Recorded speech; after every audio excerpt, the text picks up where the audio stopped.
Hey there, this is Future Nell back again to give another unfortunate apology for what you're about to experience here.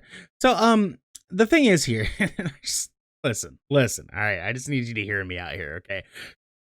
I, you know, like a fool, like a damn fool, had started the episode and forgot to turn on the audio.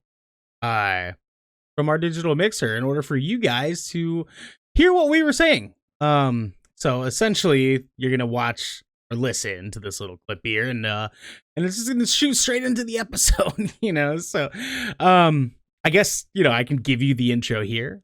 Thank you for coming in. What's cracking, and welcome to the episode 24 of the Good Kraken podcast.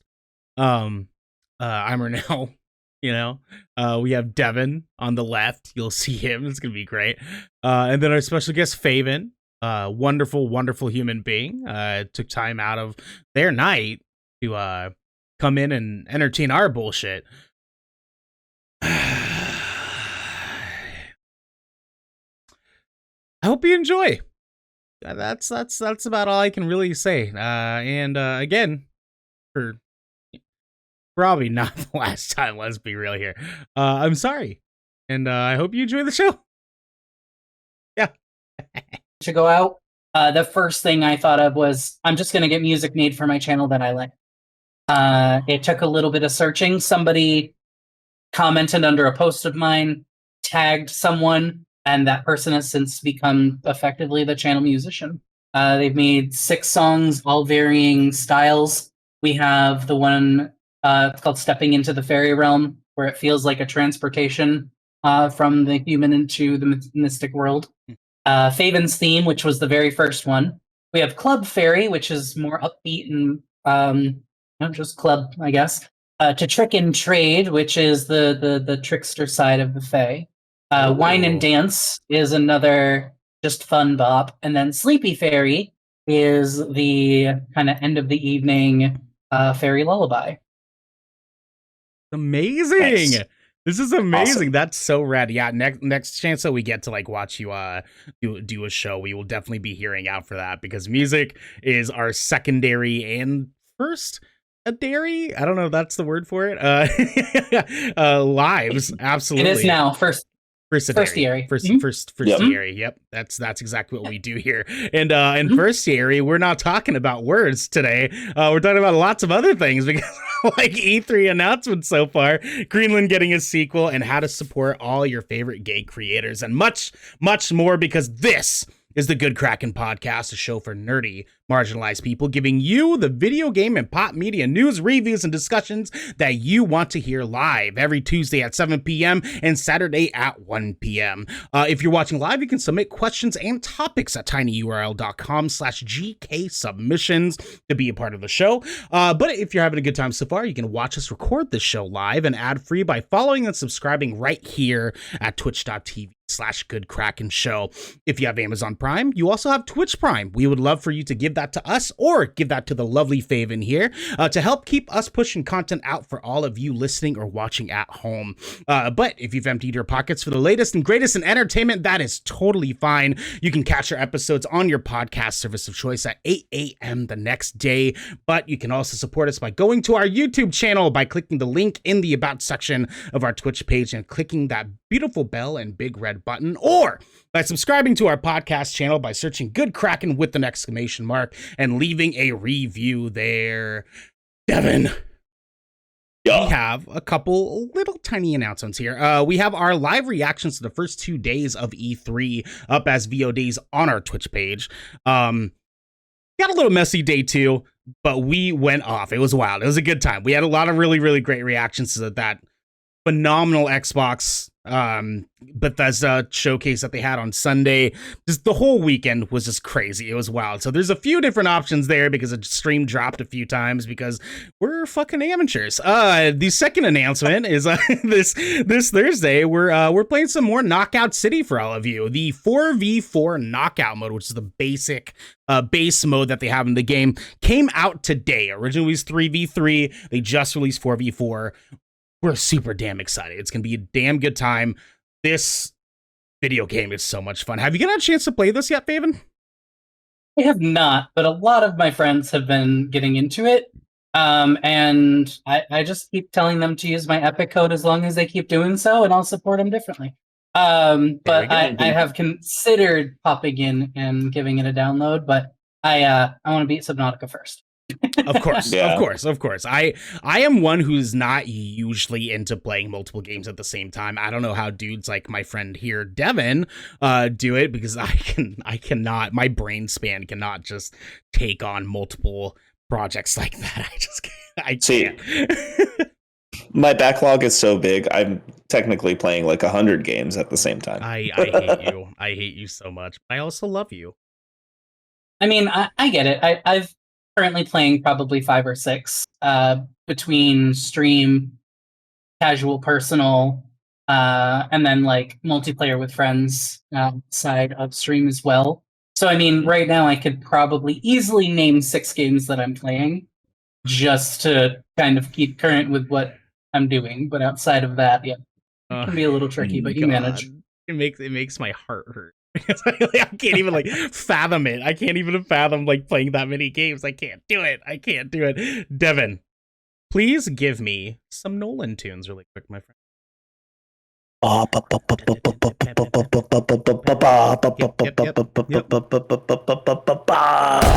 we go. Okay. Well, you can't hear Faevyn, but we played a Nolan sound horny thing. That's horn thing. Well, okay, horny. It's kind of horny. It's a fun noise that we like to do there for transitions. We have 3 news stories that we're going to be talking about here to start off our day. First off, Faevyn, you have watched some of the E3 stuff. We kind of have a little bit of a rundown here of some of the announcements that we have. I got some questions for you after we talk about this slight list of things here. So first off, this is Best Games of E3 2021. This comes from Vic Hood, Axel Metz, Gerald Lynch, and Adam Gestica or something like that, from Tech Radar. And it reads like this: when it comes to new games, E3 2021 hasn't disappointed. As well as new additions to the big budget franchises like Battlefield and Far Cry, this year's event included some equally exciting announcements on brand new titles, such as Redfield and Contraband. Movie fans should take note too, as Hollywood heavyweights Guardians of the Galaxy and Avatar are also in line for some AAA video game adventures very soon.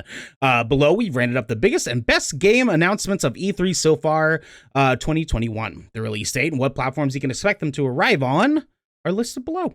First off, I'm just going to read down the list: release date, consoles are coming on and so on. So first, we have Battlefield 2042. Again, also, I want to mention beforehand, this is not our list, because we have a few things that are very difficult that we were super hyped on when it comes to our announcements from E3. But this is some of the big ones that you can look out for. So Battlefield 2042 is scheduled for October 21st on PS4, 5, Xbox One, Series, and PC. Avatar Frontiers of Pandora 2022, PS5, Xbox Series, PC, and Amazon Luna. That was a crazy right there. Far Cry 6, October 7th, PS4 and 5, Xbox One and Series, and PC. Forza Horizon 5, November 9th, Xbox Series and PC. Elden Ring. Oh,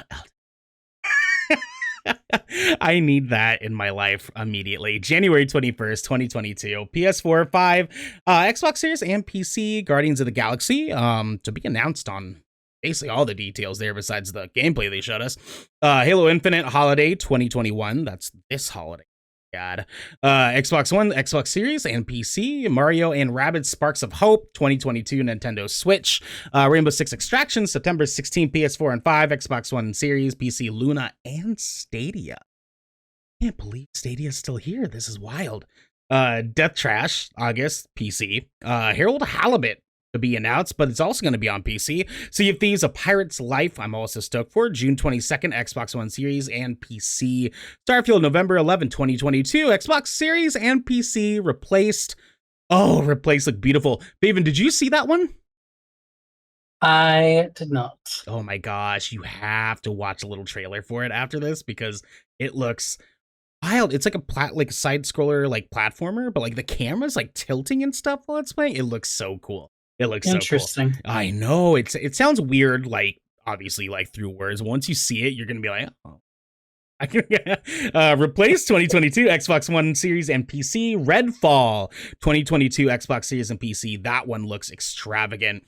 Devin, did you have a list of some of the Nintendo announcements that we had today? Yeah. So there was some big Nintendo announcements. We had the big one, Breath of the Wild 2, announced for 2022. They didn't give a quarter or window. It's very vague, but it is announced for next year. Not only that, we have WarioWare, which actually looks pretty fun. We have a new Mario Party Superstars. That's coming out, which I'm actually kind of stoked about because that one you can actually use a Pro controller in. The last edition of Mario Party, you couldn't. You can only use Joy-Cons. So that way people with Switch Lites can also play Mario Party. And we got a Metroid 5, not Prime, but the classic Metrovania style Metroid game as well, which has some pretty cool creature designs and cutscenes I saw too as well. Looked really, really fun. Now, Faevyn, obviously you were in and out on some of the E3 stuff. What are you most hyped for that got presented this weekend? Oh, Breath of the Wild 2. Just it looks gorgeous. I can't wait to take to the skies. It is top tier of my list right now. And then right after it is Metroid Red. Metroid Dread. Yeah. So I'm super stoked for a new Metroid game. I haven't played since the second one ever. It's been a really long time. Yes. But I did really love them when I did play them, and I'm just so excited. But then I was super surprised to see Hyrule Warriors is getting an expansion pass. I didn't see that coming. It felt like a very open and shut game. It was really, really fun to play just as it was. But to see an expansion pass was like, okay. I mean, it makes sense in a way, but that one surprised me. I was not expecting that. Yeah.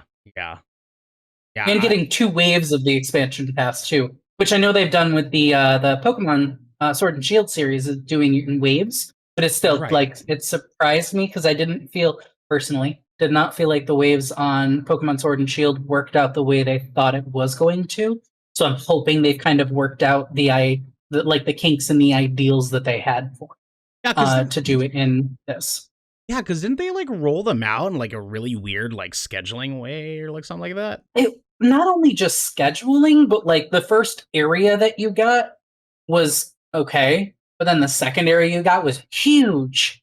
But in order to get the first and second area, you had to pay for the expansion pass.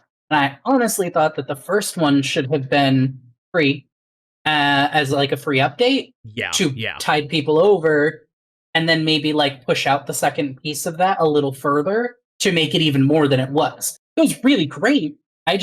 When I saw the first expansion on it, I was like, this is what's going to bring me back into Pokemon. Because I started as a streamer shiny hunting in Sword and Shield on Twitch. And I was like, I got burnt out on it. So I was like, this is going to bring me back. I'm going to play Pokemon again. And I didn't. And I just kind of shrugged until the next one came out. And I didn't even stream that, really. I played a lot of that off stream because I was just unimpressed with how the rollout was. That's definitely fair. Me and Devin call like things like that strange Nintendo shit because they continue to do strange Nintendo shit all the time. It's true. Yep.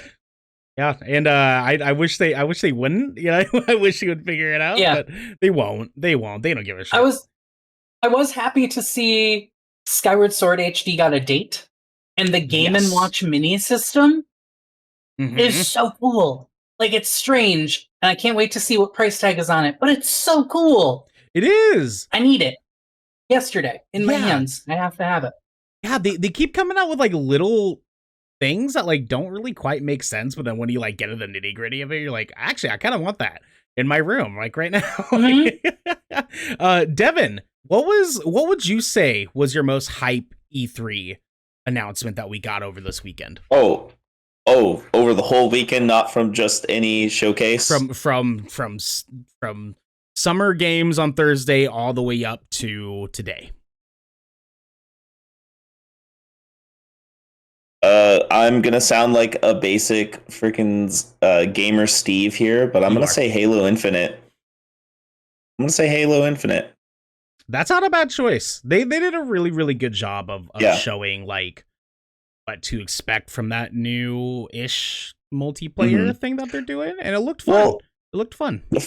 Yeah, so the multiplayer looks great, and the fact that it's going to be free to play to everybody. You don't even need to have Game Pass. It's just free to play, which is going to be awesome. That's going to build a huge community and bring a huge social aspect back. The other thing I really liked is in that little story trailer that they showed, you really get to see like the humanity inside Master Chief. Inside because like when he green helmet. Yeah. When he's floating through space and stuff and he's like just kind of plowing through like the debris, but when he comes across like the deceased bodies of other Marines, he like gently moves them aside and like takes care of them. So like you can see like he's like respecting them and also like feels bad that this happened, you know? Right. So which you didn't really see that in a lot of other Halo games at all. So it looks like they're really trying to pull out the writing and put in the depth of his character instead of just shoot, throw a grenade, rocket blast. You know what I mean? Yeah. No, that's they did a very good job of showing some of the stuff, and I'm excited. It begs the question: is Master Chief Daddy? Probably. Devin, could you take on the second story for me? Oh, absolutely. So Gerard Butler and Marina Baccarin returning for Greenland 2. This comes from Grant Hermans, and that's over at Screen Rant. Gerard Butler and Marina Baccarin are confirmed to be reprising their roles in Greenland Migration, the sequel to the hit disaster thriller. The first film centered on Butler's John Garrity as he and his family must fight for survival when a comet threatening an extinction-level event begins plummeting to Earth. Alongside Butler and Baccarin, the cast for the first film included Scott Glenn, Hope Davis, David Denman, Roger Dale Floyd, and Andrew Bachelor. After having its release delayed numerous times due to the ongoing COVID-19 pandemic, Greenland provided to be the one of the surprise hits of 2020, grossing over $52 million at the worldwide box office and receiving solid reviews from critics. Thanks to this success, the numbers from its SVOD rollout, the producers behind the film have elected to move forward on the sequel with the stars. Director Rick Raman, you say that wow? Waff. I would say waff. Waff. That sounds about right. yeah, it looks a little weird. And writer Chris Sparling all returning. Butler is also set to bring his producing cap back on as he will help produce and finance the project via his and Alan Seagal's G-Base banner. The notion of the sequel to Greenland is likely to be a mixed response from critics and audiences alike. Where the first film ends on a hopeful note of rebuilding after the comet's destruction of most of the world, it didn't end in a manner that left many begging for another outing. The rapid nature of the producers turning a sequel out seems to be point towards the group's confidence. English, what is going on here? Its potential to recapture the first film's success, or are to focus. I feel like there's just words missing here on trying to ride that wave as soon as possible before interest wears out. That being said, it's hard to deny that the concept of exploring a post-apocalyptic world devastated by a comet isn't something with plenty of potential. Given it chose... Jesus Christ. Anyways, to focus more on the human side of things than cheap B-movie thrillers. Greenland Migration could very well keep things grounded and deliver another thrilling entry into the disaster genre. But for now, who didn't watch the first film and can as it now streaming exclusively on HBO Max? What is going on with the editing in this article? They did a weird job on that. They did a weird job on they did. That one. That's okay. That's all right. We're not judging them. It's okay. Now this one's obviously a very weird one because Greenland is a very specific movie. I don't know if either of you have watched it. Have you, Faevyn? No. Yeah. Are you much of a movie person yourself? I know like it's kind of some people are just not really into movies. I don't know if that's your thing or not. I'm like half and half. It really depends. If something really strikes me, yes. If it's Disney Pixar, absolutely. Oh yes. Otherwise, I just have to really be like the trailer has to draw me in, and I don't think I've even heard about the game until this week, or the movie until this weekend. So Yeah, I really yeah. didn't. Yeah, they didn't promote it much, honestly. And at first I was very hesitant because it did not look like a movie that should be at all good. Obviously relative to, you know, other movies that are somewhat alike it, but they did a really, really good job on this. It is, like they mentioned, streaming on HBO Max right now. It's a good watch if you're into post-apocalyptic stuff. If you're not, it's probably not going to be quite your cup of tea. But this one I thought was interesting to talk about here because mainly they just didn't really promote this movie like at all. They did not market this movie at all. Just like you said, you didn't even really hear about it until this week, and it's been out for 2.5 months, I want to say. My fiance is a huge movie buff, and I didn't even hear anything about this. Mm-hmm. I feel like I'm going to be a step ahead mentioning this to him.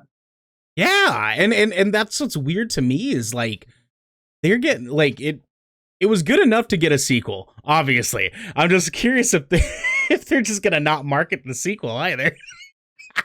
Because who freaking knows? Devin, do you plan on watching this at all?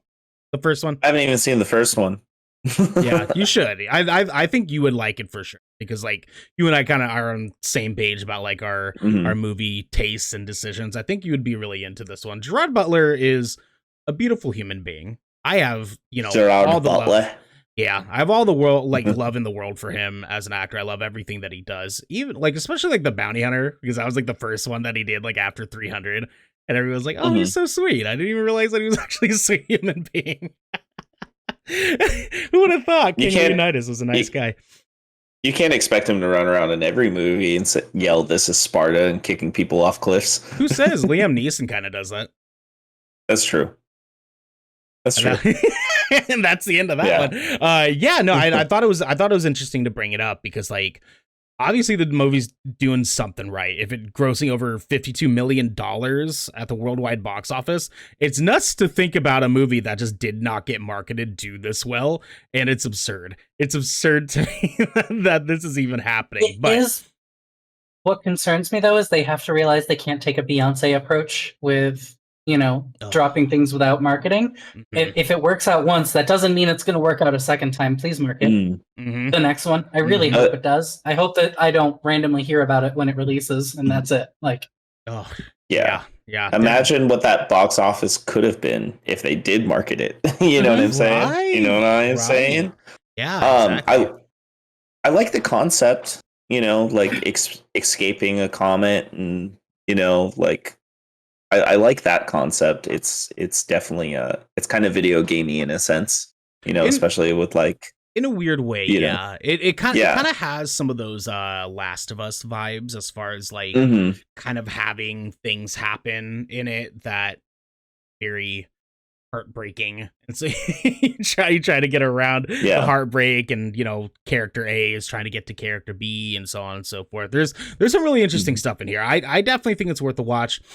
The very, very ending is we don't talk about this. Apparently it's heartwarming is what the article said. So. It is heartwarming. The way they get there is kind of weird. Yeah, and you'll know what I'm talking about. Our next story here is Rare's huge Xbox exclusive Everwild is pushed to 2024. This comes from Ari Nadas from Kotaku, and it reads like this. Feudal developments are more indicative of a project's rockiness than a game of musical chairs at the top.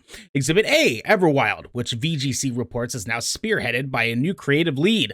What's more, citing anonymous sources, VGC says that the game has been pushed back a bit and is now targeting a 2024 release date. Everwild was first announced during a 2019 Xbox event by way of a very pretty trailer that said exactly nothing about the game, outside of the fact that it was published by Xbox Game Studios and developed by Rare, the storage studio behind the Sea of Thieves and Perfect Dark games. Everwild popped up again in a July 2020 showcase. Still vague, though there was some confusion around whether or not it would come to Xbox as well as the next-gen consoles. At the moment, it appears to be a next gen only. In October, mere weeks before Microsoft released the Xbox Series X and S, Everwild creative director Simon Woodroffe Woodruff, departed the project. That role has since been filled by Rare veteran Greg Mayles, who's been with the studio, since 1989 and has credits on everything from Banjo-Kazooie to Donkey Country to Sea of Thieves. Donkey Country. It is still unclear what the heck Everwild even is. Those early trailers suggest an open-world action-adventure game, one that certainly sports some eye-popping visuals and moving music, but few hard details are known beyond that. According to the VGC sources, development on the game has languished for some time, lacking steady creative direction beyond the aesthetics. Following Mayles' appointment, development on Everwild has apparently been restarted from scratch. VGC sources say the studio has an internal target of 2020. Faevyn, did you get a chance to see this game when they announced it a while back? So I saw the 2019 release trailer, and then heard not a thing about it. So I was like, oh, okay, that must have just fallen to the wayside. And then I heard about it, of course, again with the 2020 showcase, and I was really confused because I thought I was like having a really, really weird like daydream. And I was like, okay, deja vu is wild, but it's not that wild to me. So yeah. And then kind of like I followed it a little bit since it was really strange to me, and then I kind of like dropped off from it. But yeah, it was one of those things where you're like, oh, this trailer is really great, and then it ended, and you were like, okay, yay, graphics, and then you just moved on to the next thing. Yeah. I think that's kind of like where we were on it too, because I was like, oh, that's cool. I can't wait for everybody to think that's going to be a Breath of the Wild copy, because that's apparently what everybody says about every game that is outside with clouds. Every open world concept game that you fight monsters and have a sword.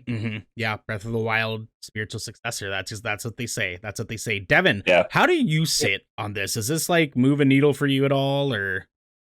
I've been kind of watching this game from afar, like every now and then when it gets mentioned, from showcases or on other podcasts and stuff I listen to. I'm just curious what it is. Like, what is it? A combat game? Is it a story game? Is it a platformer? Is it a puzzle game? I haven't seen anything, that alluded to it. And both trailers are vastly different from each other, Yeah. I'm curious about it. I know making games is hard, so I say give them as much time as they need, and obviously they want to put out something good. It's not like Xbox is lacking with exclusive content anymore. So I mean, if it's not done, it's not done. And if they didn't think it was good enough and they wanted to start over, then let them. I'm interested to see what it turns into and where it goes from here. It'd be cool if next time we hear about it, we actually get like a nice, like cohesive, like introduction to the world or the story or something in like a 5 or 6 minute trailer, Yeah. So, I think the worst part is we're going to see different visuals again because it got scrapped and restarted from scratch. So trailer 1, we were like, whoa. Trailer 2, we were like, hold on, are these the same things? And then trailer 3 is probably going to be like, hold on a second. How does this? Okay, cool. So I don't know. I feel like we're going to end up getting another visual trailer because it's the third reiteration of this for whatever reason. But I hope that's not the case. This game's evolved more than a Pokemon at this point. It's amazing. I think it's Go ahead. I think it's more of a Digimon, because if you break up Everwild, you get EverQuest and Breath of the Wild. Did you? You didn't have to take it. Well, I think it's actually a fusion ha from Dragon Ball Z, because they took two words and put it together. You did not have to do all that. It's just the first section of the Megazord. Yeah, that's okay. I heard this game's pretty wild. So, yeah. That was just a I've been hearing that forever. Yeah, apparently all of us have been working on this. God damn it. We Josh. So Hood of Ramsey in the my chat. one last thing I will say about it is I think Everwild is a cool name for a game, and I hope it has some heavy RPG aspect to it. So you mean be a Breath of the Wild Copy. Anyways, Yeah, I don't care. You know how many people copied Final Fantasy? Everyone. everyone. I mean, like Turn base. Arguably. Turn base. I don't know. Do you, Like- Faevyn, do you have any like hot takes when it comes to stuff like this? I don't know. Give us a hot take. I want to hear a hot take from you. No, I don't really have hot takes though. I'm not very hot takey. It was the worst way to phrase that. But anyways, It's a word now. It's a word but, now. like, hot takey. it is a word now. Yeah, hot takey. Yep. But like, I mean, really, when it comes down to it, I just get really frustrated seeing people get upset with all these game developers. I understand that we want games. I understand that we want to be able to play them. I know we want them in our hands. But at the same time, these are people just like you and I, and they are working as hard as they can in an entirely different environment. Some of them on entirely different hardwares, different internet speeds, et cetera, having to share with a household or an apartment hold or really whatever it comes down to. And, you know, whatever their speeds are. And all of this, you know, please just, you know, crunch it out. And the want of crunch culture to me is really, really abhorrent. Because if somebody were to go ahead and do that to you at your job, no matter what your job is, after a while, you're gonna crack. And I don't want that to happen from these developers that have given us so much over time, all because we're now at home with free time and we're getting greedy with it. I honestly just want people to like sit down, enjoy what you have, and the less complaining you do, the more up that someone's able to go ahead and do that. I don't know about you, but if someone harps on me to do the dishes 4 times a day, I'm probably going to do them tomorrow. Yeah. Oh, yeah. At the really base level of it, that is what's going. Oppositional defiance. It's going to happen. Yeah. So, you know, and all you're doing is complaining to community managers, and community managers don't even have anything to do with, you know, the actual development piece of that game. They're helping develop the community. So, like, all these community managers that you're now making their days worse just because you want what you want they're just there for you. They're there for the community. And if that's the community that they have, spoilers, they'll find a different one. God, seriously. So if you enjoy your community managers and you enjoy your developers, then let people enjoy their things. You enjoy your things, and you probably get more things. That's the official statement. God. That is the perfect hot takey. I love it. I love it so much. Yeah, that's my only one. It's a beautiful hot takey, because we were just talking about this a while back when Outriders came out, because their community manager had to come out and say, y'all are acting like a bunch of fucking assholes because I have nothing to do with the game. And me and Devin were like, dude, he has nothing to do with the game. What are you guys doing? Devin, what are your thoughts on that hot takey? I think I love the term hot takey, and that is going to soon be a segment once we get done with our rebrand. Hot takey. Yeah, the hot takey segment. Thank you. So we'll call it officially the hot takey segment, brought to you by Faevyn. It's going to be perfect. I cannot. Love it. You're phenomenal. We Twitch.tv//Faevyn. Yep.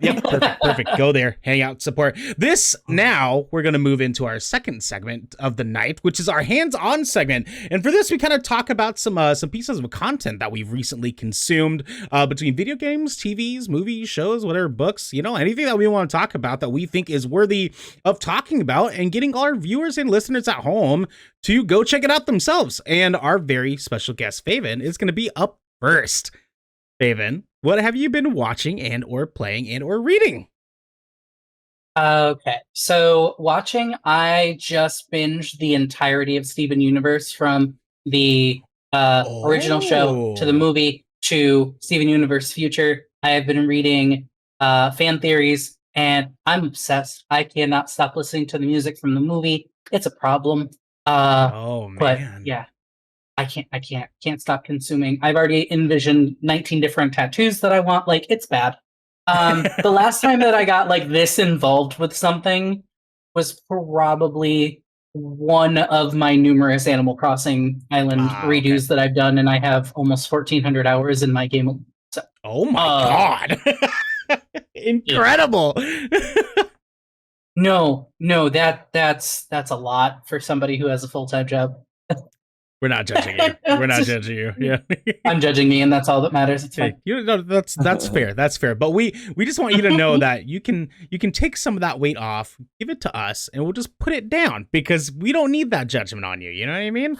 Devin here has probably put in like just as many hours, if not arguably more, on fucking Destiny, and Lord knows that's a worse game than Animal Crossing any day of the week. You know what I mean? I hate that game, but love it at the same time. Oh, that makes me realize I have like days on months of playtime in like WoW when I used to play. That was bad. Yeah, WoW's the trap. Yeah, I don't want to log into my main character. I kind of want to sub to do it just to see what it says. But I also don't, because I know it literally, like, it says X months to start, and I'm like, no, I'm good. No, Thanks. oh no, no. Anything else is there anything you've been playing that you maybe want to talk about? Well, I mentioned Subnautica. I've been actually getting really into The Sims out of nowhere. It just kind of I've been streaming it and playing it, and it's been a ton of fun. Wasn't something that I really considered to just try and play outside of trying to make me friends and my family in The Sims. That's really what I downloaded the packs for, I'm not gonna lie. And now I have, I just did a play that I didn't finish, but this is now my personal playthrough because we're starting a new stream playthrough. But I made a playthrough of my fiance and I in the game, and we had a dog and a cat, and I forgot to turn aging off. So the original dog died. The Grim Reaper showed up, took the dog. Everybody was super sad. So I was like, okay, it's time to move houses. I don't know. That's what you do, right? Yes. So right before, so they moved into the new house, and then we put out the urn for the original dog. I brought in a new dog, looked just like the old dog with the same name, and turned aging off. And then my fiance befriended the ghost dog that showed up, and then it got invited to our household. So we had ghost dog and living dog with the same name. So I had to like go in and remove one of the dogs. It happened, and it was a wild day on the stream when that happened. So The Sims does that. I feel like we all have a Sims moment that's kind of repeatable in that way in the back of our minds. I don't know, maybe not Devin though. I don't know if Devin was a Sims. I was like a long time ago, but the most recent Sim story I have is that my friend Kate made me a sim in one of her playthroughs, and apparently I was an asshole and broke her sink and a lot of other things in her house. Oh no. Oh no. So that's the only was he hot sim though? Story I have. Was he as beautiful as you in real life, or I don't know, probably looked better than me. I don't know, probably. I mean, that's kind of the way it works. No, we're not gonna make that toxic. That's bad. That's a bad input to do on that. Is he hot? No, we're not doing that. If he's hot, it doesn't fucking matter. If he's breaking your sink, fucking leave him. That piece of shit. Devin, lock him in a room with a stove. It's fine. Oh yeah. No, do terrible things to a dude who's breaking your sink and throwing your dishes and shit. Absolutely. Oh, yeah. We support that. That's Devin's home improvement. Says Josh. Josh Ramsey in the chat's killing it out here. Devin, what's some stuff that you've been playing and watching? So playing, I've been doing a lot of Knockout City, of course. I'm like level 83, 84 now. I hate you. Outside of that, I've been playing Mass Effect Legendary Edition. I'm about a third of the way through Mass Effect 2. Yep. So having a good time with that. Touching and and I picked up playing Final Fantasy 15 again. Oh. Yeah. Oh. Just a good, like, laid back game. It's I just beat Leviathan. So I'm going through some. What was that? I was just saying Lizard Daddy. Yeah, Leviathan. Oh Yeah. yeah. No, so yeah, it's my second playthrough of the game, and I'm playing the Royal Edition, so I have every single piece of content. So I plan on doing like all the DLCs when you play as the separate characters and stuff like that. So yeah, and then watching, I mean, I watched Loki again. Yeah, Faevyn, I are you didn't see that? are you an MCU person? Mm-hmm. Oh, Mhm. bless your It's heart. good. Oh, so much. It's good. I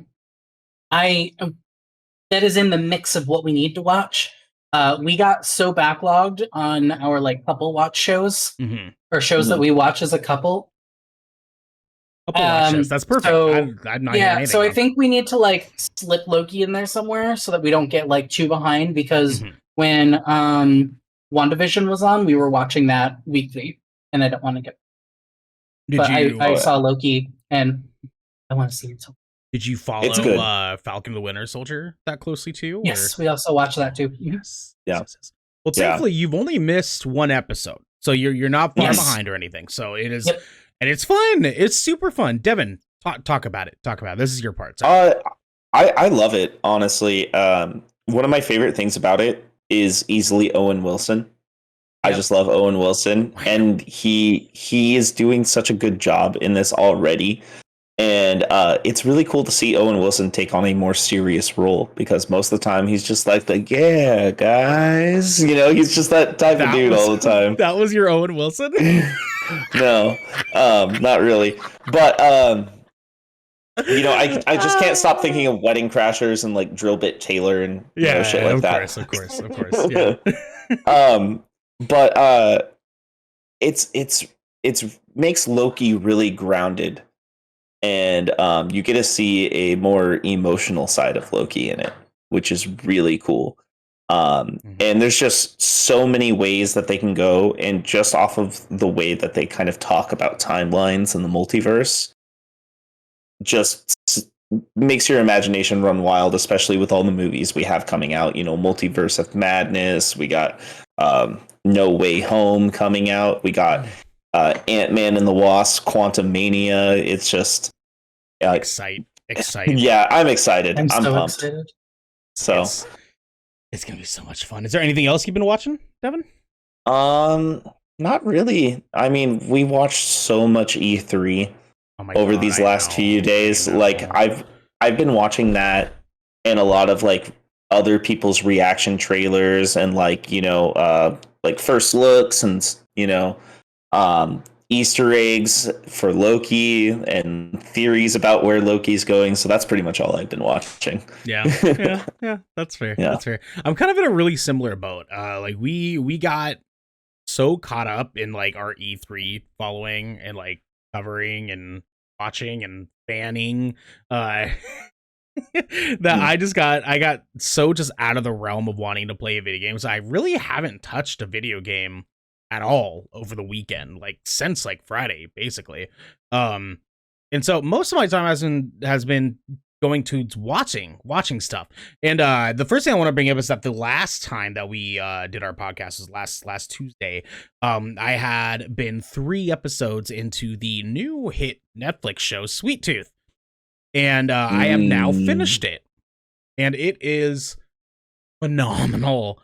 It is so good. It's so good. Faevyn, you have to watch it. You have to. I want to say it's on my list. It is definitely on my list. Yes. Yes, it is. It is so good. It is so good.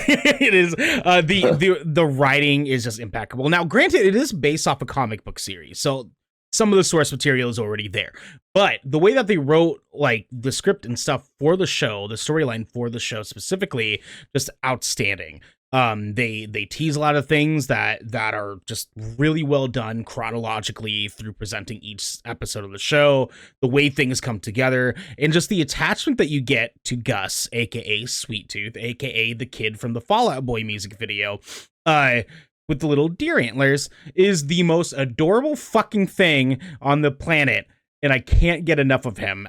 I'm like genuinely upset that the first season is the only season out because I just want to watch more of this show. So, fun fact though, I did. I went back and rewatched the first like 4 episodes again. It's good. It's so damn good. It's so damn good. Now, another thing that I want to talk about, and it's actually going to be my only other one that really I want to talk about, is a show that I just started a couple nights ago on Netflix, called Manifest. And I'm torn on this show. Because it's okay, so let me set you up here, all right? I'm gonna pitch this to you, okay? Good old American baseball. This show is about a group of people that took a flight, okay, from Jamaica back to the United States. And in the midst of this flight, they hit sudden and very quick turbulence that shook the entire plane. The power went out and everything. Everyone got really scared, and then it stopped after like 10 seconds. And everyone was like, oh, we're fine. It's great. They landed in the airport, and on their way to the airport, the pilot says, hey, we're landing. And dispatch for the airport says, wait, who the fuck are you? And they're like, what are you talking about? And they land, and they basically find out that over the course of this one flight from Jamaica to the United States, 5 years has gone by. Yeah. So it conceptually sounds dope, right? Sick as shit. They get off the airplane, the cops are there, and they're like, oh my God, you left in 2013 and it's now 2018. You guys are supposed to be dead, and none of you have aged a day. And they're like, well, that's because we were only on this flight for fucking 16 hours. Like, and so crazy, wild story. And then things take off from there. A bunch of weird stuff starts happening, whatever. But the show is centered around one like specific family that got split up at the airport. So half the family went through this time jump and the other half of the family did not. And so it's sort of them coping with the problem of one side of the family now being 5 years older. Like one of their kids is now 5 years older, but the other is not. And dealing with that, like the relationships that they made because they thought the other was dead from the airplane flight, so they started new relationships. Like, there's some really, really, really cool stuff in the show. My thing that I'm torn on is that it's not very well acted. So, what's it called again? Manifest, like manifest destiny. Got it. Thank you. Yeah, kind of I think they did that on purpose. I think they was supposed to be like a play on words, and you'll see why if you give it a shot. I say give it the first 2 episodes. If you're not sold by then, it's probably not gonna be your thing. But it comes off as somewhat of a like not I don't think it's the same creators, but it feels like Heroes, where it's like that sort of production level, where it's like the actors are like, they're okay, they're all right, but it's mainly the story that's like really writing everything, you know? Kind of like the first 2 seasons of Lost. Yeah, exactly. I'm getting heavy Lost vibes, or that's what when you were like, okay, so this plane, and I was like, Lost. Yep. For a thing, and I was like, Lost. Yep. But then they come back home, and I was like, not Lost. Okay. Not Lost. And then there's an island at home. Oh, it is Lost. Like, yeah. So what you're saying is like an island? There's going to be 9 seasons, and you're going to stop watching when you get to season 8 because you're going to be like, why is this about God? Which family member is the polar bear? I don't know what's going on here. Well, the polar bear is now 5 years older. He has no idea where his family went. That's what. Yeah, exactly. He moved in with mom. Yeah, it's good. Mom and mom's new boyfriend. It's an interesting show. I'd say it's worth giving it a fair shake. I'm sucked into it. I got like 5-6 episodes deep. I think there is three seasons total. Now, here's the last thing I'm torn on it. They just announced yesterday that the show got canceled.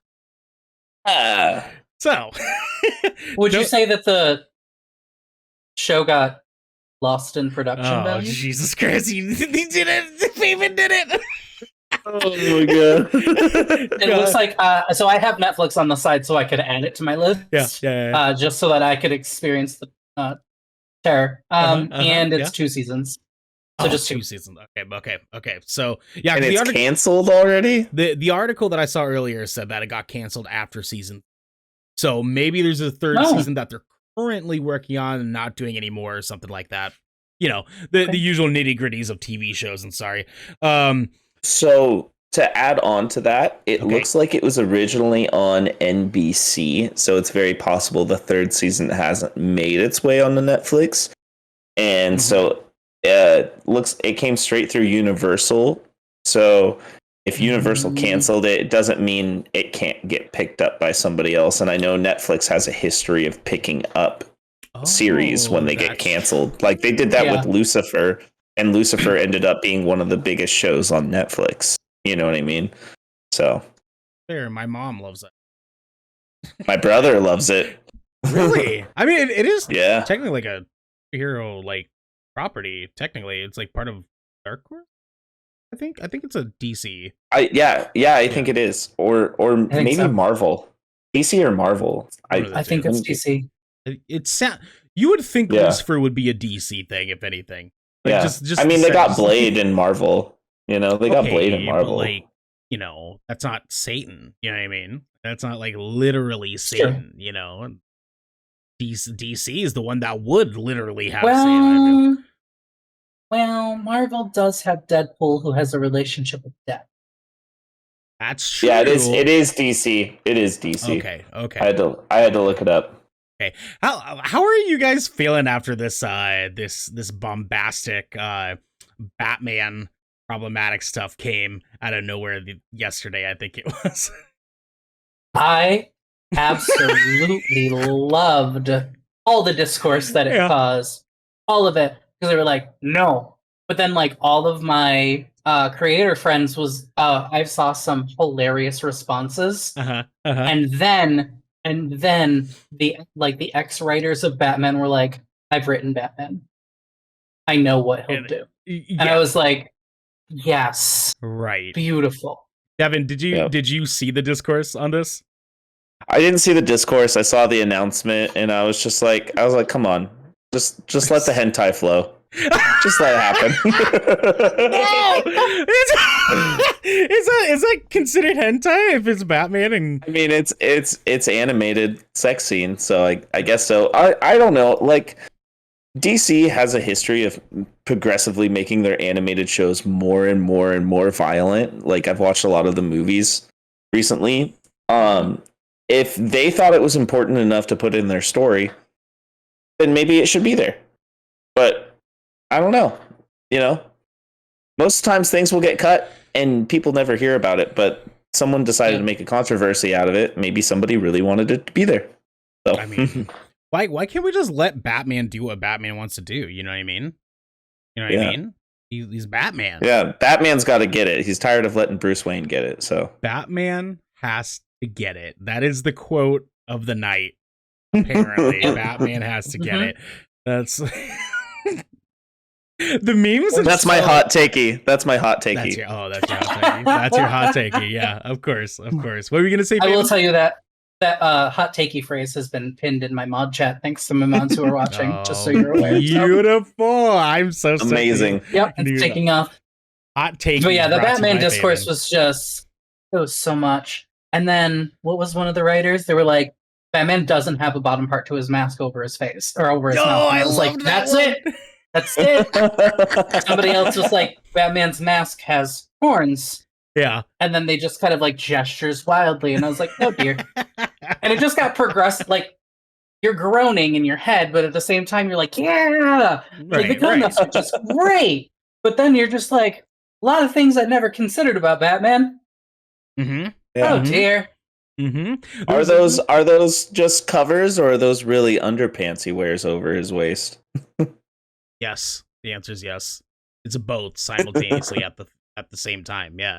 It's exactly it. It was funny. Like, I think one of my favorite ones was when there was I believe an online blogger or journalist, maybe one of the two.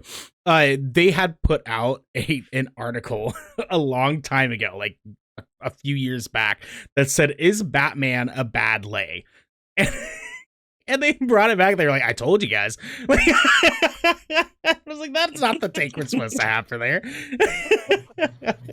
I've loved it. All the memes that have brought about it have been absolutely phenomenal. out of this world. The internet's so fast and so beautiful when it comes to this stuff. And they also took the Anakin meme that's been going around. Oh my god. Oh, the Batman yes. meme, and blended them together. No, really? And I was like, whoa. It's been I need to it's been 12 see hours this. internet. I'll find it. Oh, I please believe do. another of my mods sent that to me. I'll have to find it. Oh my I god. need that in my life. I saw that and I was like, y'all, it's been a couple hours. Oh, I found it. It's been a couple hours. It was a different mod channel. No worries. This is totally, I'm excited. I'm really excited for this realm world that we're doing because I need this in my life. The Anakin memes. Oh, here we go. Mhm. But seriously, internet. It's been it was under 12 hours. That's amazing. Kevin, did you I get it? gotta send that to my partner. Yeah. Okay. Yes, Yeah. I sent it to both. Know the Oh, location of what happened? oh, we're good. Don't Okay. worry about it. Ooh, you scared me. Oh my gosh, I was like, this is stream drop again? Oh no. Another location of every nerve cluster on a man's body. Oh no. And a woman's, right? Oh no. And a woman's, right? The look on his face. Oh, this is fucking gold. Literally, it's been a day. Oh my Like, the internet's quick, but whoa! And they combined a currently running meme that hasn't stopped yet. I was like, okay, all right. I was like, they might as well just add loss in there. That's loss, right? Poison ivy in the corner. Right, yeah. Oh, that was also some discourse, wasn't there? I believe there was some talk about Poison Ivy and Harley Quinn for a minute there. That people were all pissed off about them being lovers or some stupid shit like that, and I was like, okay, let's be mad about that, I guess. Sure. Like, Can you be mad if you can be mad about that in a month outside of June? I might believe you're actually upset about it, but otherwise, like, I don't believe you're upset about it. Mm-hmm. Oh, that runs deep because that can work on so many different levels when it comes to all the social things that we see day in and day out, and I'm like, Nope. oh my god, this is the hill you guys are wanting to die on right now. No. Dude, that's I love the internet so damn much. Xander coming in with the raid. Thank you, Xander. We love you, and we love all of you coming in to watch and hang out with us. We appreciate you. We don't do like raid intros or anything because we are a podcast, so please excuse us while we continue on to our next section and final headlining section of the show here. This is our sit-down chat with the lovely Faevyn here. We're going to basically toss you some questions and kind of discuss and pick your brain a little bit, get some of your perspective as the content creator that you are, working and living in this industry and having your experiences and such. So I want to basically just start this off real quick by saying that you've been doing phenomenal work. You're a phenomenal representative of the communities that you have. I've been watching you from, like I said earlier, from the outside. You do amazing work, and bless your soul and bless your heart, whichever one you believe in more. The hot takies, yeah. Bless your hot takies. Thank you. Yeah, I appreciate that. And your puns, because apparently your mods are saying that you're very punny. I think it was genius. So all favor for you, you know? Yeah.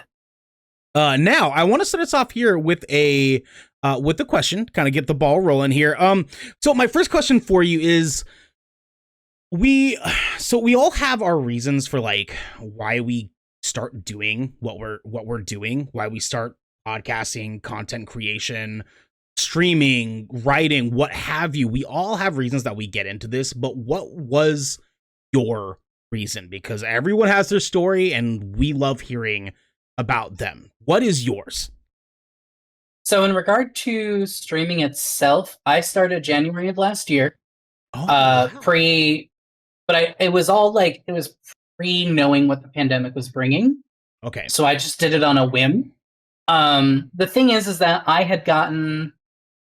we got the 2 Switches in the household. We were both playing Pokemon, and I got into shiny hunting for the first time ever. And I was sitting in my Oh. room playing Pokemon literally nonstop. And got my first shiny. And it was like, when I got that excitement, I was like, I'm kind of in an echo chamber. Like, I'm excited for myself here, but I know there's other people who really, really like Pokemon. I think it'd be cool to share this kind of moment with others. So I started streaming Pokemon, and that was all I did, and I mean all I did until Animal Crossing came out. I Oh, yeah. nonstop played Pokemon starting in January, doing shiny hunting, just cycling back and forth for months on end.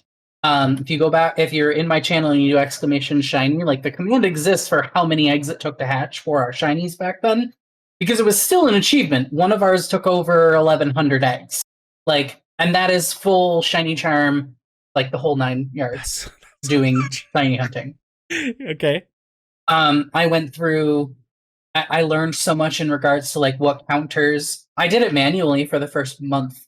I would go into the scene element and I would manually enter the number for every egg that hatched. And now, as I've learned and learned from others, I can do it with a keystroke. And I've taught others how to do it with a keystroke just to make things so much easier for people who do, shiny hunts or kill counters or really whatever you want to do it for. But then when I did a lot of research before I decided to start streaming. Okay. And one of the big things is like, what brand do you want to bring? What is your idea? What is your message? And at first I didn't have any idea, and I figured I'll wing it. We originally started off as the fairy den, because in Pokemon Sword and Shield, it's all about the Pokemon dens. Yeah. And the butterfly is the symbol for fairy type, which I absolutely love the fairy type, and that the fairy type pink became one of my brand colors as I revamped down the line. But I wanted to create a community of people around the ideal of be who you needed when you were younger, or be who you needed to see when you were younger. Because when I was a kid and I looked at media, I didn't see me. There was a gay character on a soap opera. It was the first time I saw me, and there was a lot of discourse around that character coming out as it was. Sure. But like that was the first me that I saw, and I was like, I can be that person for one person. I've done my job. As long as the people around me will also do the same in whatever space they continue in. So I just really, really kept with that message, and it is my going live message. Every time I go live and that email gets sent out or it pops up on the screen, that's what it says. It says Faevyn is live. Be who you needed to see when you were younger. That's awesome. Kind of makes me want to cry a little bit, because that is fucking, that's extravagant. Like that's like, I love when creators have sort of like that main line thing that they're trying to do, trying to get across, that message they're trying to get out there and live by, and have their friends and community and their loved ones live by. And it's when it's something that's that specific and that important, I feel like it makes it have so much more weight. You know what I mean? And so like that's awesome. That's fucking rad. I feel like that fits you very much too. Like outside of like your explanation for like having had that happen for you and wanting to do that for someone else too, I feel like your personality is very just like, I'm willing to be that representative for someone that needs to feel like they have someone they can look up to like that. That's amazing. Yeah, absolutely. I mean, when I came out when I was 13, so I was really young. Yeah. I was the only person in my entire school district who was out. And so they didn't have anti-bullying or any rules against homophobia or like the bullying around homophobia and really any of that. This is brand new to the school. So the rules that have been set now, like my siblings have graduated from there, but the rules that they got to live with there in regards to, bullying, homophobia. And then added on, of course, were there because of me, because I kind of had to help with getting that set up at 13, explaining why people didn't want to go into the same changing room as me for whatever reason. Why even as a senior, so 3 years later at Right. school, when we went on our senior field trip, that they didn't want to share a room with me. So I went out and got a room on my own, which was kind of dumb on their part. But anyways, but like it was just a constant trial and error, and then eventually seeing other people who came out in that school or came out later in life and reach out to me and thank me for helping put that kind of in play really kind of also pushes that bar of I've kind of been that person. I don't want to be the only person, but I'm okay with being that person. Yeah, that's right. And I do want to move into Devin taking on a question here in a second, but the last thing I want to kind of bring up for our viewers and listeners at home is that we're all three of us are relatively like within the same age range. I think you and I are actually the same age, if not just by a couple of months, because I just turned 31 last week. But the reason I bring that will up, be 32 in September. Oh, okay, I love it. I love it. That's 31-year-olds. That, but we're all, I know, right? We're doing the thing. We're doing the thing. All three of us Fine are wine. Was it? Fine wine. Oh, right? I'm saying I definitely look better than I did when I was not. Anyways, the reason I bring it up is because I want to make sure that it's known that like we kind of come from a very weird generation, being the part of the millennial generation that we are. We had a lot of weird transitional stuff that happened over the course of our lives, and part of that is including some things that were very not okay being very socially acceptable when we were 13.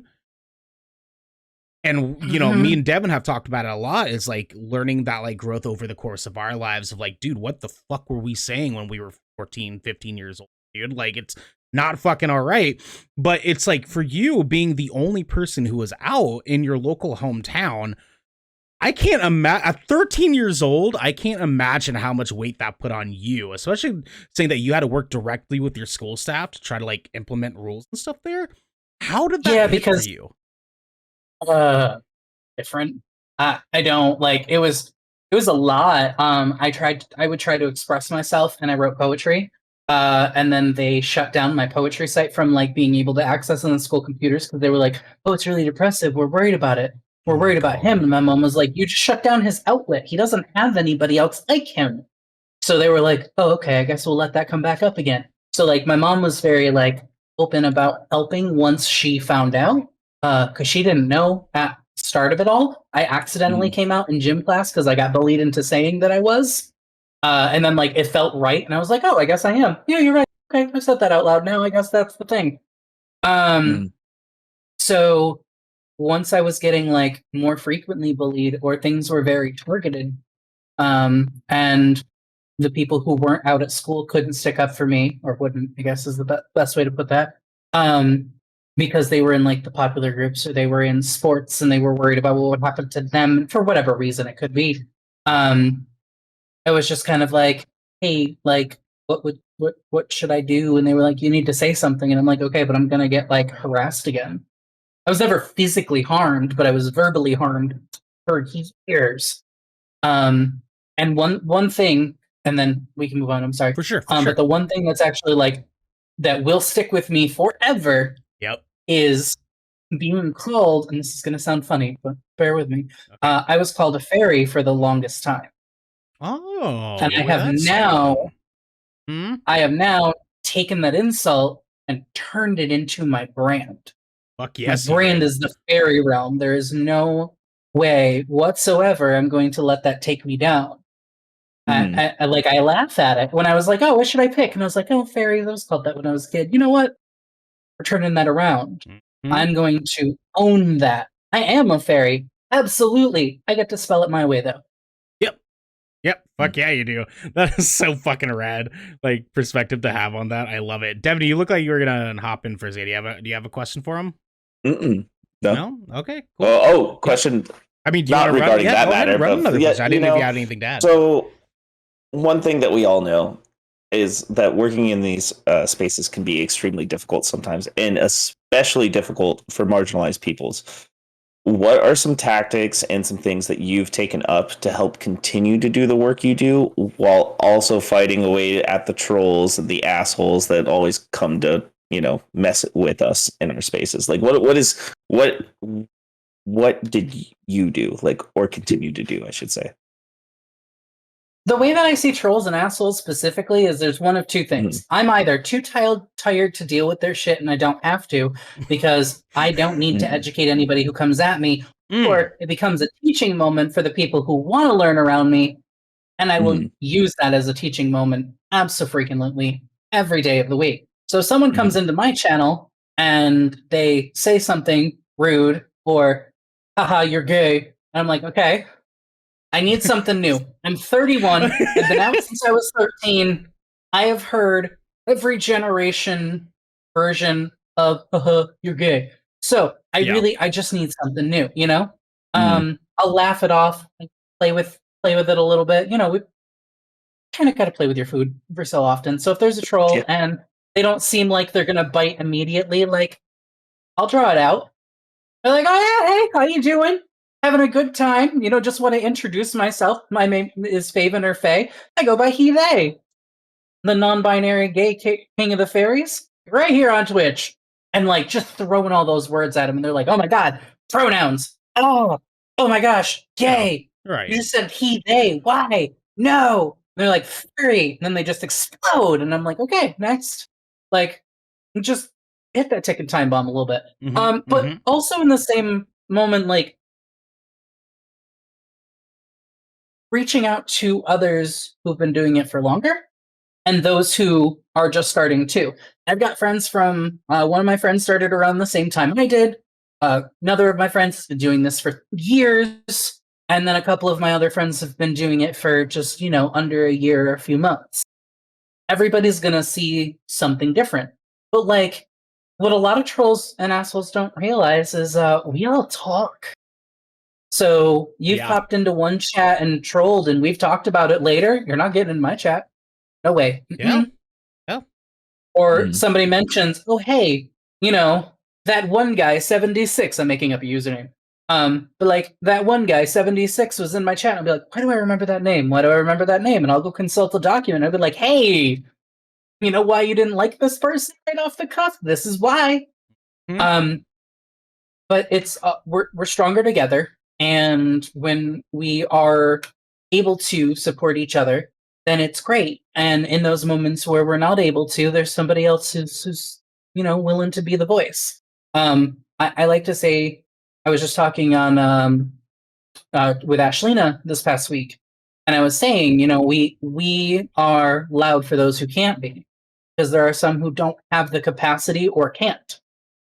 And if I've got the energy that day, you found the wrong one. Absolutely found the wrong one. But if I don't have the energy that day, my mods will tell you they will be the one. Yeah. I have found a very strong group of mods for my channel. Nothing gets past them, and if I ain't got the energy, they certainly do. Hell yes. Perfect. That's the way to do it. That's awesome. That's way fucking rad. And if your mods are here watching, we love you guys. You guys are doing the work. Seriously, mods are so underappreciated by like so many people that are not streamers and creators that like, they don't get the credit they do. They really don't. I have when I end my stream, I do a rolling end credits. And I thank them name by name. I don't just say like all my mods and then call it a day. Like their names are there on the screen even for a brief like 5 seconds or so. But I love my mods like they're my family. I would not be able to do 99.9% of what I do without them. Good.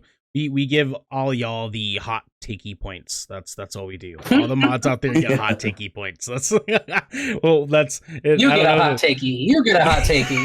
Hot takeys for everybody, all of y'all. That's perfect. Now, Faevyn, okay, so next question that we kind of have lined up here to continue the snowball here. What are some moves you want to see companies in this industry, in our spaces, take to like really like highlight inclusivity and like highlight like our marginalized peoples, and amongst all of the marginalized umbrella, to really like push towards getting what we need as far as inclusivity, as far as diversity, as far as making the right moves? What moves do you want to see that can help us help them get what we need for that? Two things. Okay. One of those is we need to be there for your discussions about things that center around us and things that don't. Mhm. Because if we are not at those conversations, we can't bring up problems to you before they become a problem, or we can't bring up things that you may have missed, identities that aren't being shown. I see a lot of companies who are like, tag your favorite LGBTQIA2 plus creator on this link. And I'm like, you're asking me to do research for you for free, and I ain't doing it. To be fair and honest, it's not happening. Yeah. Could I tag at minimum 30 people on your post? Absolutely. I'm not doing the work for you. Yeah. You have a budget for marketing. You have a budget for advertisers. So use some of that budget and pay them to do their research. Mm-hmm. You have market researchers as well, I'm sure. Do that. Or bring us in and pay us to do it. Yes. Because I'm sure I could do it faster, but I still want the money. But stay in your outside bag. of just those conversations, I am gay, I am non-binary, but I am those things 365 to 366 days a year unless I decide to take a day off. And that ain't happening anytime soon because I'm not that tired yet. Yep. So when it comes down to June being Pride Month, that is only 30 days of representation versus 365 to 366. So not only should we be at those conversations or at those tables for those conversations, not only should we not be doing your research for you for free, but we should also feel representation all the time. If you are truly an advocate, I'm not saying that your logo needs to be rainbow for more than 30 days because that's your bare minimum. I'm saying that in your products, or if you're doing, for example, I've been part of Twitch's Pride for 2021 this year. I was on the front page last week. Yes. And the swag box and the whole nine. So that considered an activation. But and I'm not calling Twitch out directly. I'm just saying companies in general. Of course. Yeah. So that's that 30 days where Pride is all over the front page. But where else can I find representation? Well, on Twitch, I now have the tag system to be able to do so. There's also peer-to-peer, where you can also do so. Shout out to peer-to-peer, because that's an awesome thing. But when I go and I look at other companies, any other month, well, I'm sorry, July I get the discounts on everything that I wasn't able to buy in June. Of course. Because you didn't pay me to do the research you asked me to do for free. But then when I get into August, all the Pride stuff is gone. Yep. From these larger corporations because it's not the moneymaker anymore. We are not just a cash cow for you 30 days of the year. We could technically, if it's thought about on the grand scheme of things, be bringing you in so much more on those 365 days of the year, but the opportunities don't exist because you don't think it matters outside of June. Mm-hmm. Well, and it's funny too because the way that like echoes directly into so many other different communities of marginalized people. Me as a brown man, like you saying those things, I'm like, wow, it's almost as if that's exactly what we're saying about Asian American Pacific Island Heritage Month and how Black people feel the same exact way about Black History Month. Like all of us are in the same boat every single time. Like, can we give a fuck about all of us all year round. That's Yes, all we want, you know? We're people all year round, absolutely. And I just want companies to be creative. Let me rephrase that. I don't want you to be complacent. I want you to be creative. Ooh. Hot takey point right there. Another hot takey for the day. Yes. Yep. Perfect. Yes. Hot takeys reminded me of them hot talkies. You know what I'm saying? You did not have to. Yeah. Great, you fucking ruined Just it. saying. No, It's on my mind. I'm hungry It's at on my- 11:30 at night. What are you doing to me? Well, it's because I'm sorry. I'm hungry right now. We're hungry together. Oh no. Devin, hit Faevyn with another question for me. So here's something that I'm sure we can all relate to because we were all in the same position at one point.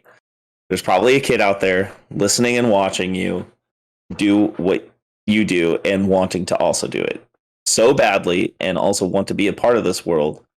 Like, what is a piece of advice you would give to them to want to get into this? Don't rush it. Yeah.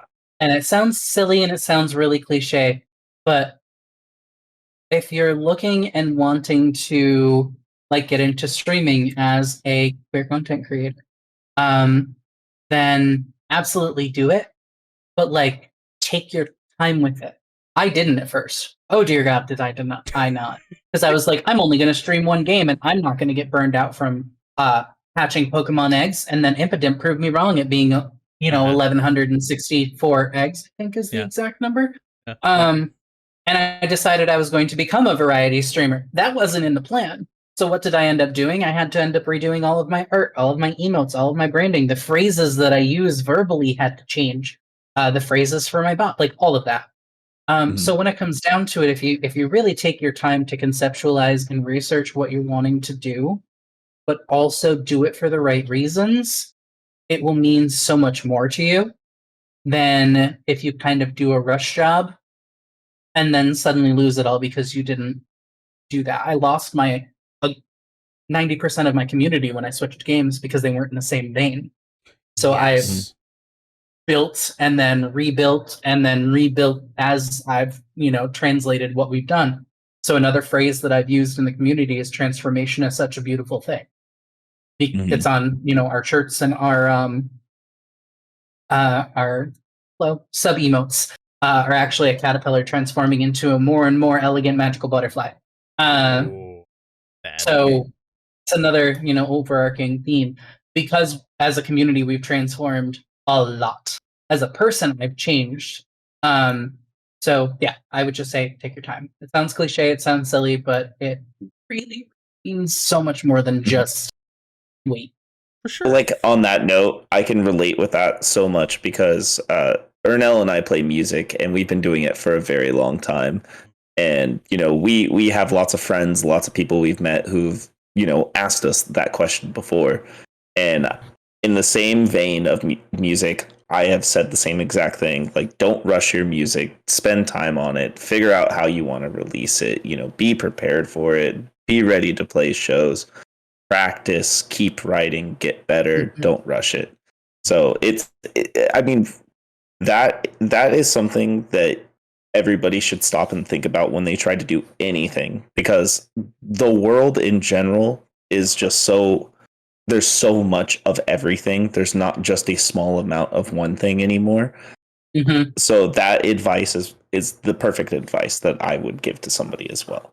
So I'm right there with you on that. Now, Faevyn, do you give that same piece of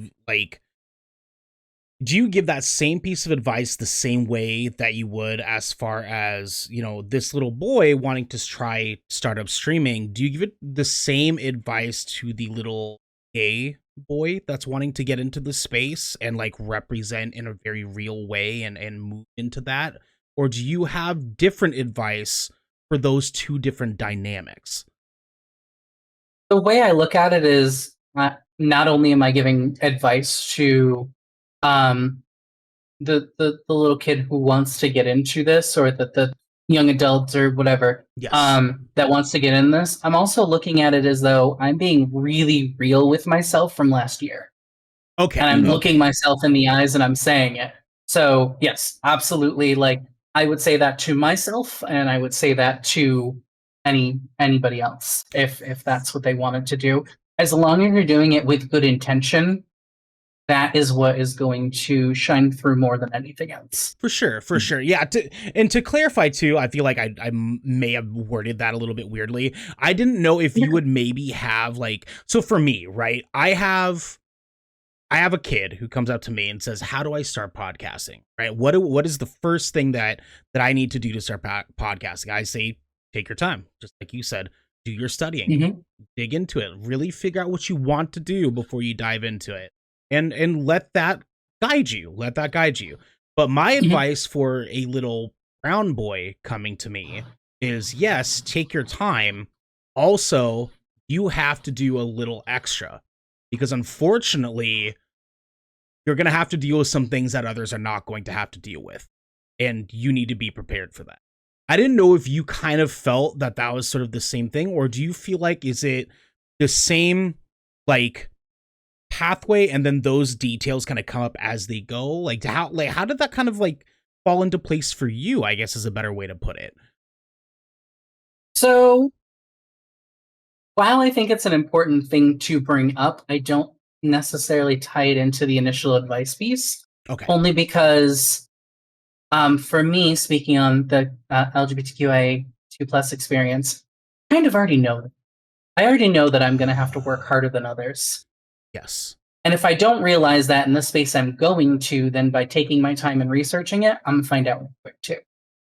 Okay. But because it's something I've had to do my entire life, anywhere that I've been out, to, fight for myself or fight for others like me, I kind of feel like that's almost like an unspoken innate piece that just kind of unfortunately follows us around everywhere we go. Yeah. It's insinuated, so you kind of just anticipate it a little bit. Kind of like, I sure, I could tell you this, but I'm just going to be reminding you of the fact that this is a thing no matter where you go. Yeah. So I just kind of like, you'll do your research and find it. Okay. Yeah. Okay. That makes sense. And thank you for saying that, because I feel like that helps me a little bit try to wrap my mind around some of those things too, because I've definitely found myself very frustrated with some conversations with some people about things like this. And I feel like that helps me a whole lot in trying to sort of compartmentalize where I stand on those things as a marginalized person, and wanting to sort of better handle those waters going forward. So I'm not so fucking angry about it. And I mean, if you think about it too, I mean, we're all 31 here. So we've, I've spent however many years of my life since I've been out having to really waste my energy on all of these people around me to validate myself because they see me as lesser for whatever reason. I don't really need to expend the energy any further than it's already been expended to these people who don't matter. What I've always said is the only person you owe an explanation to is yourself. And as long as you are in agreement with the explanation that you have given yourself, then nobody else needs that explanation, as long as you're not harming others. I love that. So for me, if you look at giving that advice to, a younger version of yourself or a mirror of yourself in someone else, I don't want to expand the energy to remind you that the things around you are shit because you're going to have to work harder. I'm going to show you what to work harder at instead. I love that. Thank you. Seriously, thank you. So I'm going to have that in my brain going forward. Like, thank you so much. Good. Seriously, hot takey. It's just gonna be like a way to greet and thank, and it's gonna be like aloha in Hawaiian. Just hot takey to you. Hot takey to you. Devin, can you hit Faevyn with our sort of universal outro question that we have here? Wait, universal outro question. So every time that we have a guest, that is part of a specific community, because that's what we do. Every guest that we have on is of a marginalized group. That is the work that we want to put in, and give a platform to marginalized people, fellow nerdy marginalized people. And the last questions that we typically ask, all of them, is what is one thing that is vastly and commonly overlooked about your people, your community, that you feel everyone needs to know? That's fun. I only honestly, say one because I know how easy it is to just dive in. I know. But I mean, really what it comes down to is that there's value in this community. People look to our community and say, we're just a part of the population. We just need to appeal to a larger audience. There is a much larger audience of LGBTQIA2 plus people than you think is out there. There are people who can't say it, there are people who won't say it, and there are people who are very, very loud about it. But you only see the loud ones as a small percentage versus everybody else that's out there. The community and the people have value, but it's up to you to actually open your eyes and realize that you've been missing it this whole time. Beautiful. I fucking love that too. You're nailing it tonight. Yeah. you're fucking nailing it, Faevyn. I love it. I love it. Devin, do you have any final questions for our lovely guest here? I just want to say thank you. It's been a pleasure meeting you tonight, and it's really nice getting your perspective and seeing how the way that you want to inspire people and give them that hope of being able to do something as well, and see that they are also included within the space. So yeah, awesome. Yeah. Seriously, Faevyn, thank you. And also thank you, too, for coming in here and hanging out with us so late at night, because I know it is late over there right now where you are. So No worries. We appreciate you taking the time to do this. Faevyn, where can people find you? I am everywhere as Faevyn, Faevyn. I am on Twitter. I am on TikTok. I am on Instagram. And most importantly, you can find me right here on Twitch. Thursdays, Fridays, and Saturdays from 7 to 10 p.m. Eastern Time. We love it. Everyone go check Faevyn out. Go check out that page. Go find all the pages. Faevyn is killing it on Twitter. That Twitter sphere Faevyn is out of this fucking world. I love it so much. Oh my god. It's a little on fire every other day, you know. Oh, you know what I mean? We're just out here doing the work. We're doing the We're doing the fucking thing. And we're going to continue doing the thing because this has been the Good Kraken Podcast, a show for nerdy, marginalized peoples giving you the video game and pop media news, reviews, and discussions that you wanted to hear live every Tuesday at 7 p.m. and Saturday at 1 p.m. right here on twitch.tv/Good Kraken Show. If you enjoyed the show, you can support us and Faevyn by subscribing, going to our YouTube channel by clicking the link in the About section of our Twitch channel and clicking that bell and big red button, or by subscribing to our podcast channel by searching Good Kraken with an exclamation mark and leaving a review there. But until next time, hot takey and... Batman's got to get it too. Oh, yeah, Batman does have to get it too.